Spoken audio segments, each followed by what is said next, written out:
კიდევ ერთხელ მოგესალმებით. მაესტროს ახალამბებს უყურებთ 6 საათზე და ამავე დროს უსმენთ ტალღას FM 94 და 7 სტუდიაში ხატია ქვათაძე განაგრძობს მუშაობას.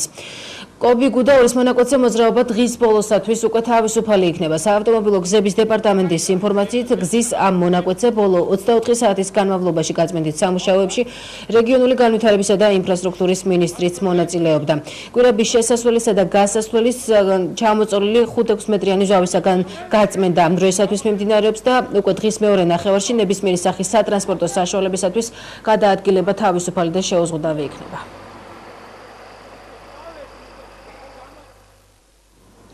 სრულიად საქართველოს კათოლიკოს პატრიარქი უწმიდესი და უნეტარესი ილია მეორე გერმანიაში გაემგზავრა, როგორც ჟურნალისტებს პატრიარქის მკურნალმა ექიმმა განუმარტა უწმიდესი ბერლინში იმავე კლინიკაში იმკურნალებს, სადაც დაახლოებით 4 წლის წინ გამოკვლევა ჩაიტარა.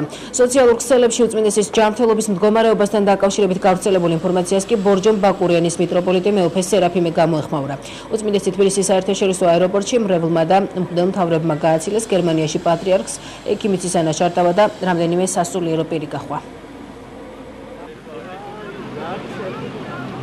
ჩვენი უწმიდესი მიემგზავრება გერმანიაში, ბერლინში, სადაც ჩაატარებს გამოკვლევას ჯანმრთელობასთან დაკავშირებით.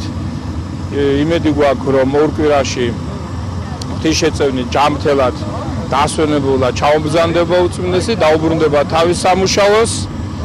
მე მინდა მოგახსენოთ, რომ ზოგჯერ სოციალურ ქსელში, ინტერნეტით ვრცელდება არასწორი ინფორმაცია, თითქოს ძალიან მძიმეა ჩვენი უწმიდესის ჯანმრთელობა და შემოაქვთ ზოგიერთ ახალგაზრდას დაძაბულობა არასწორი ინფორმაცია და მე მოუწოდებ ამ ახალგაზრდებს, რომ თავი შეიკავონ და უნდა იცოდნენ და ჩვენ ხედავთ, რომ მადლობა ღმერთს ჩვენი უწმიდესი არის ჯანმრთელად, ჩვენ საიმედოდ კარგად, ძლიერად. უწმიდესის ჯანმრთელობის მდგომარეობა სტაბილურია, ანუ კარგი. და ეს გამგზავრება გამოიწვია იმან, რომ ჩვენ დაგვიკავშირდნენ გერმანიიდან, ქალაქ ბერლინიდან, კლინიკიდან, სადაც მას თითქმის 4 წლის წინ გაუკეთდა გარკვეული კარდიოლოგიური манипуляция და კლინიკამ გთხოვა ჩაგზავნდეს გამოსაკვლევად გეგმიური გამოკვლევისთვის და ამ გამოკვლევის ფარგლებში შეიძლება სხვა სახის გამოკვლევები ჩაუტარდეს და შემდეგ თუ გვექნა დრო და საშუალება ხანმოკლე კურსი რეაბილიტაციის ხანმოკლე კურსი. ანუ მგზავრობის მიზანი აბსოლუტურად ისეთი უწყინარი, მისთვის სასარგებლო და გეგმიურია, რაც მთავარია. გამგზავრებამდე უწმიდესმა სამების საკათედრო ტაძარში საკვირაო წირვა აღავლინა და მრევლს ამ სიტყვებით მიმართა გერმანიაში თქვენი ლოცვების იმედით მივდივარ. ამის შემდეგ პატრიარქმა სრულიად საქართველო დალოცა. უწმიდესი გერმანიაში თებერვლის დასაწყისამდე დარჩება.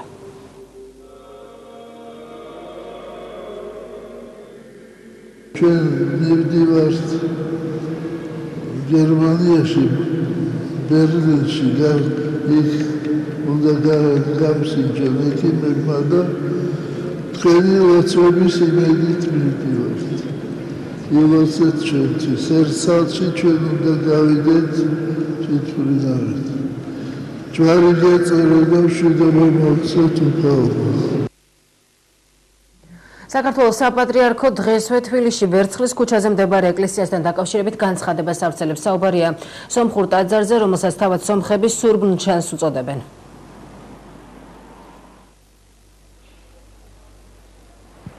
როგორც საზოგადოებისთვის არის ცნობილი, ახალი წლის დღეებში თბილისის ძველ უბანში ვერცხლის ქუჩაზე მდებარე წმინდა ნიკოლოზის ეკლესიაში, რომელიც არ არის მოქმედი ეკლესია და რომელსაც სომხები სურბნ-შანს უწოდებენ, გაჩნდა ცეცხლი, რამაც ტაძარი დააზიანა.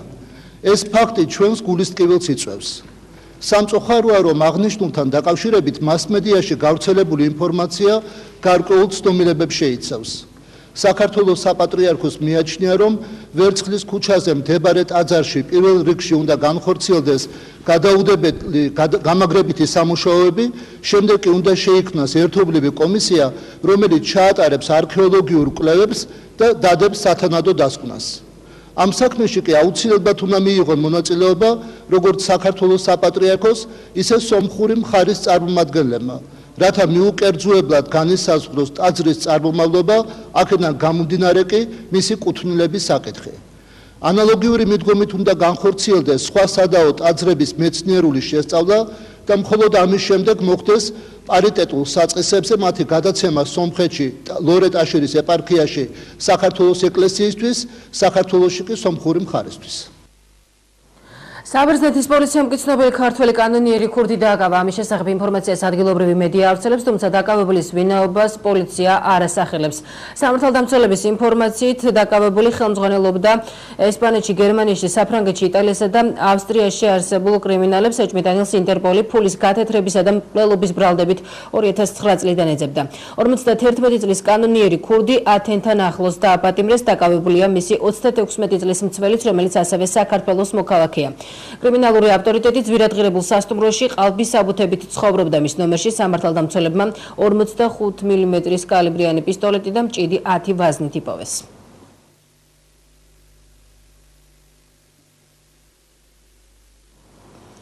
ბორის ბერეზოვსკი კი ყოფილი პარტნიორის გარდაცვლილი ბიზნესმენის ბადრი პატარკაციშვილის ოჯახისაგან $3 მილიარდ ითხოვს. უცხოური მედიის ინფორმაციით ბერეზოვსკიმ ლონდონის უმაღლეს სასამართლოს სარჩელით უკვე მიმართა.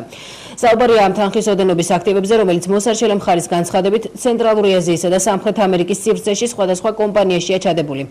ბერეზოვსკი ამტკიცებს, რომ პატარკაციშვილის ოჯახის კონტროლის ქვეშ არსებული აქტივების 50% მას პატარკაციშვილისათვის არაფორმალური მოლაპარაკებების ფარგლებში ჰქონდა გადაცემული და მაესტრო ინფორმაციის გადასამოწმებლად დღეს პატარკაციშვილების ოჯახს დაუკავშირდა. ადრე პატარკაციშვილის დის მზია პატარკაციშვილის განცხადებით ამის შესახებ მას არაფერი სმენია და მიაჩნია, რომ ბერეზოვსკის არანაირი უფლება არ აქვს მსგავსი მოთხოვნის, მით უმეტეს არაფორმალური შეთანხმების საფუძველზე.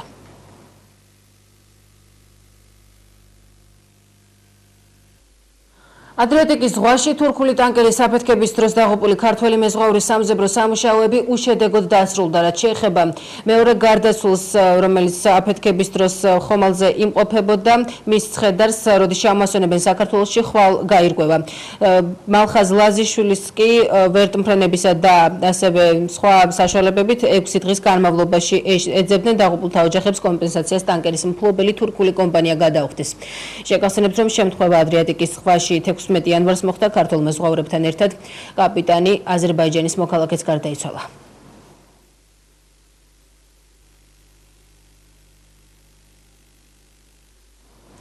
ირანის სანაპიროსთან ჩაძირულ გემზე კი მაშველებმა 17 მგზავრის ცხედარი იპოვეს. Associated Press-ის ინფორმაციით ბორტზე მყოფი 22 ადამიანიდან მხოლოდ 5-ის გადარჩენა მოხერხდა.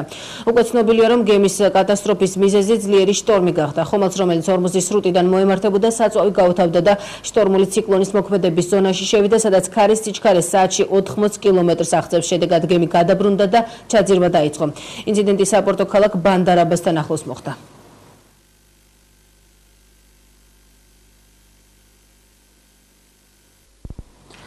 დაბიძის ქუჩის მცხოვრებნი გრინპისის მეგობართა ჯგუფის დახმარებით მიმდებარე ტერიტორიაზე არსებული ღამის კაფე-ბარებისა და რესტორნების მეპატრონეებს უჩივიან. მათი განცხადებით, საცხოვრებელი სახლების პირველ სართულებზე განთავსებული დაწესებულებებიდან მთელი ღამის განმავლობაში ხმაური აწუხებთ, რის გამოც პატრული არაერთხელ გამოიძახეს, დედაქალაქის მერიას კი დახმარების თხოვნით ორჯერ მიმართეს. რესტორნების მეპატრონეები კი განმარტავენ, რომ მათ მუშაობის ნებართვა ქალაქის მუნიციპალიტეტისაგან მიიღეს.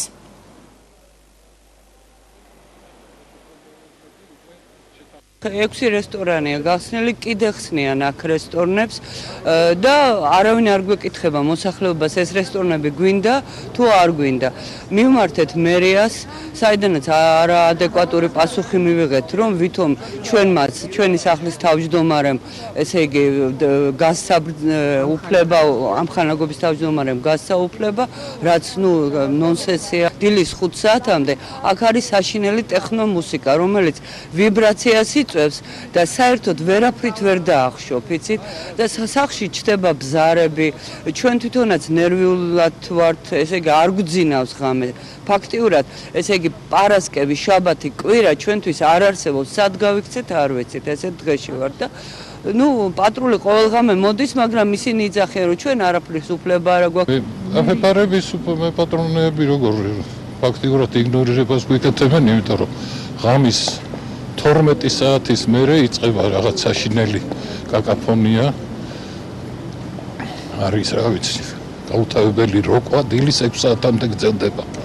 ესეთ სიტუაცია და ძალიან ძნელია ესე ცხოვრება, კედლები, შუშები, რეალებს, ჭურჭელი, მეორე სართულზე ცხოვრობდა, წინაც დაბიკინდეს ხედა მარკიზები და რაღაცები, ჩემი ხედულობის არიც შეიზღუდა. ეს ქვეყანა საქართველო და თბილისი უპირველეს ყოვლისა არის ჩვენი, მისი მოსახლეობის, მისი მოქალაქეების. და არ შეიძლება რომ თუნდაც ტურიზმის განვითარებას გადავაყოლოთ ადამიანების სიმშვიდე, მათი ჯანმრთელობა, მათი ნერვული სისტემა და მათი სიცოცხლის კი. ვინაიდან ფაქტია რომ ხმაური არის ერთ-ერთი ეკოლოგიური ფაქტორი, რომელსაც გააჩნია ძალიან სერიოზული გავლენა ადამიანის ჯანმრთელობაზე თუ აღემატება გარკვეულ ნორმებს. ეს ნორმები დღემდე არსებობს, თუმცა მისი დარღვევასთან გვაქვს აშკარად საქმე დაბიძის ქუჩის შემთხვევაში, როდესაც მერია ფარულობს როგორც ჩანს ესწრებს მფლობელებს საკუთარი ინტერესებიდან გამომდინარე და არ ფთაგდებს მოსახლეობის პროტესტს, რომლებიც ცდილობენ რომ ხმაურის ნორმა იყოს დაცული და მათ ჰქონდეთ ელემენტარული საშუალება 7 ძილისა და მათი ბავშვები იყვნენ ჯანმრთელნი. საოლქო საარჩევნო კომისიის წევრები დემოკრატიული მმართველობისა და არჩევნების სფეროში რესურსების განვითარების ფონდის პროგრამის ფარგლებში გადამზადდებიან. პირველი ტრენინგი დღეს ბათუმში ჩატარდა. დასავლეთ საქართველოს წარმომადგენელთა გადამზადება 4 თებერვლამდე გაგრძელდება, უკვე 7 თებერვლიდან კი ამავე კურსს თბილისში აღმოსავლეთ საქართველოს საოლქო საარჩევნო კომისიის წევრები გაივლიან. პროგრამაში თითოეული ოლქის მუდმივ მოქმედი წევრები ჩაერთვებიან, ქვეყნის მასშტაბით 76 საოლქო საარჩევნო კომისია და თითოეულ მათგანში 5 მუდმივ მოქმედი წევრია. ტრენინგები 25 თებერვლამდე გაგრძელდება პროექტი ამერიკის შეერთებული შტატების საერთაშორისო განვითარების სააგენტოს დაფინანსებით და საარჩევნო სისტემების საერთაშორისო ფონდის ორგანიზებით შედგა. საქართველოს ცენტრალურმა საარჩევნო კომისიამ აქტიურად დაიწყო მზადება საარჩევნო წლისათვის. უწყების ერთ-ერთ სტრატეგიულ მიმართულებას წარმოადგენს საკადრო პოლიტიკის განვითარების ხელშეწყობა და საარჩევნო ადმინისტრაციის მოხელეთა გადამზადება, მათი კვალიფიკაციის გაზრდის ხელშეწყობა. სწორედ ამ მიზნით CSKO-ს ინიციატივით დაიგეგმა ფართომასშტაბიანი სასწავლო პროექტი, რომელშიც მონაწილეობას მიიღებს საქართველოს ტერიტორიაზე მოქმედი ყველა საოლქო საარჩევნო კომისიის 5 მუდმივ მოქმედი კომისიის წევრი და აგრეთვე აჭარის ავტონომიური რესპუბლიკის უმაღლესი საარჩევნო კომისიის წევრები. დღევანდელ ტრენინგზე მონაწილეები გაეცნობიან მნიშვნელოვან საარჩევნო საკითხებს საზღვარგარეთის ქვეყნების გამოცდილების გაზიარებით. ხარაგაულის რაიონს მალე თანამედროვე სტანდარტის შესაბამისი სპორტის სასახლე ექნება. ობიექტი მაისის ბოლოს გაიხსნება, მშენებლობა უკვე დასრულებულია და ამ ეტაპზე გადახურვისა და შენობის მოპირკეთების სამუშაოები მიმდინარეობს, რომელიც დღეს იმერეთის მხარეში სახელმწიფო რწმუნებულმა გუბერნატორმა ლაშა მაკაცარიამ დაათვალიერა. სპორტის სასახლე სამსართულიანია და 500 მაყურებელზე იქნება გათვლილი. აქ ფეხბურთის, კალათბურთისა და ფრენბურთის გარდა კრივის, ჭიდაობის, ძიუდოსა და სხვა სახეობის შეჯიბრებები გაიმართება. სამუშაოებისათვის 1,700,000 ლარი ხარჯება. მაისის ბოლოს დამთავრდება მისი მშენებლობა და ხარაგაული მიიღებს ნამდვილად გრანდიოზულ სპორტის სასახლეს და ხარაგაულელებისთვის ეს არის ძალიან მნიშვნელოვანი, იმიტომ რომ ამ რაიონში ჩვენ ვიფიქრეთ ბევრი რა უნდა გაგვეკეთებინა, რა ასე ვთქვათ, რომელი მოსახლეობის რომელი დაკვეთა უნდა შეგვესრულებინა და მაშინ მივიღეთ გადაწყვეტილება რომ სპორტის სასახლე აგვეშენება. ეს იქნება დარბაზი, სადაც ჩატარდება მინიფეხბურთი, კალათბურთი, ფრენბურთი, იქნება 500 მაყურებელს დაიტევს. ასევე პირველ სართულზე იქნება საჭიდაო ოთახი, დარბაზი, ესევე ძიუდო და რინგი. საქართველოს მხატვართა კავშირს კი ახალი თავმჯდომარე ხავს ციცო მჭედლიძე, ამ პოსტზე 5 წლის ვადით აირჩიეს. არჩევნებში 500-ზე მეტი დელეგატი მონაწილეობდა. კავშირის ხელმძღვანელის თანამდებობაზე კენჭს კიდევ ერთი კანდიდატი გურამ ცერცვაძე იყრიდა, თუმცა მჭედლიძეს 267-მა დელეგატმა მისცა ხმა. ახლად არჩეულმა თავმჯდომარემ პრიორიტეტად იმ მიწებისა და ფართების ლეგალიზება დაასახელა, რომელიც წესით მისი განცხადებით მხატვართა კავშირის კუთვნილება უნდა იყოს. თავმჯდომარის არჩევნების პირველი ტური 2011 წლის 18 დეკემბერში ჩატარდა. სოფელ ნიქოზის სკოლის გადასარჩენად ასოციაცია საქართველოს ამერიკელი მეგობრების ორგანიზებით სასტუმრო რადისონში საქველმოქმედო საღამო მოეწყო. სოფლის მოსწავლეების დასახმარებლად კი გამოფენა აუქციონში ქართველი მხატვრები მონაწილეობდნენ. ღონისძიების მხარდამჭერები პოლონეთისა და ამერიკის შეერთებული შტატების საელჩოებია საქართველოში, ასევე სხვადასხვა ადგილობრივი კომპანია.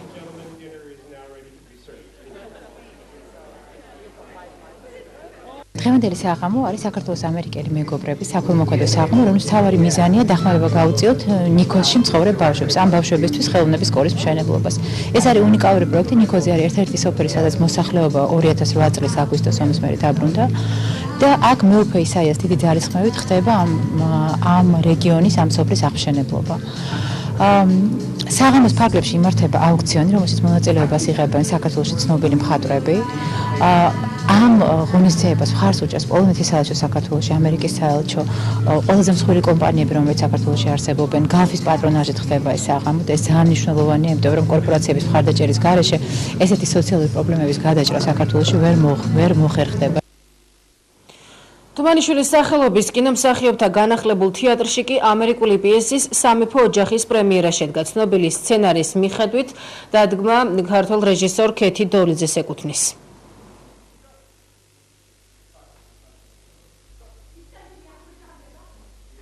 პრაქტიკულად არ გადის წელი, როდესაც ეს არ იდგმება ამერიკულ სცენაზე.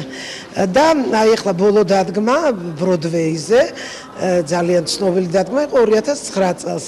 მაგრამ მე მგონია ჩვენ მოვახერხეთ ისეთ ნამდვილი ბროდვეის შოუ დაგვედგა. მე ძალიან დიდ მადლობას ვეუბნები პირველ რიგში ჩემს მსახიობებს, რა თქმა უნდა მანანას და რაც თავარია მინდა ავღნიშნო ქორეოგრაფი მარიამ ალექსიძე. აი მარიამმა სრულიად დაამშვენა ეს სპექტაკლი მისმა ქორეოგრაფიამ და საერთოდ ისეთი ზეიმია, მხიარული, იუმორით სავსე და ძალიან სასაცილო სპექტაკლია და რაც თავარია დახუნძლულია ესეთი ვარსკვლავებით. ეს არის ამერიკული კომედია ედნა ფერბერის და ჯორჯ კაუფმანის სამეფო ოჯახი დინასტიაც ქვია სხვანაირად პიესას, რომელიც ძალიან დიდი ხანია ჩვენ გვინდოდა რომ განგვეხორციელებინა. და ისე მოხდა რომ სანამ რემონტზე გავიდოდა თეატრი, თქვენ იცით რომ სარემონტო სამუშაოები ჩატარდა, სწორედ აი რემონტის წინ შედგა ამ სპექტაკლის ესე თქვათ პირველი პრემიერა და მას შემდეგ ჩვენ ვერ მოვახერხეთ თამაში. ამის გამო და აი ახლა აღვადგინეთ, ანუ ასე ვთქვათ ეს ისევ განახლებული პრემიერებს ვთავაზობთ მაყურებელს.